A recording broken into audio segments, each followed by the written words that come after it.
वतन के सारे डोगरी भैने भ्राएं अपील करना चाहते हैं। तो ये अपील है जनता कर्फ्यू की जी भारत सरकार के प्रधानमंत्री श्री नरेंद्र मोदी होरें भी की है कि कल तुम सारे मिलिए जनता कर्फ्यू का पूरा समर्थन करना है। तो कोशिश करनी है जिले थोड़ी बड़ी कोई एमरजेंसी ना हो, बड़ी कोई मुश्किल ना हो, तो सारे घर के अंदर जो रहो तो बाहर नहीं आओ।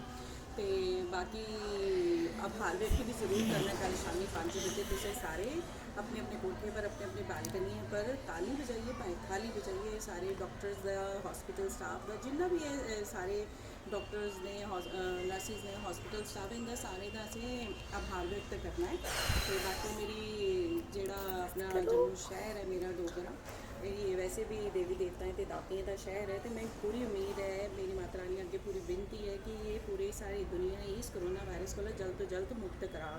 नराते आदे गए हैं तो मां रानी की कृपा चाहिए असें सारे। तो सारे मेरी विनती करो तो पूरा का पूरा जनता कर्फ्यू का समर्थन करो। जय हिंद।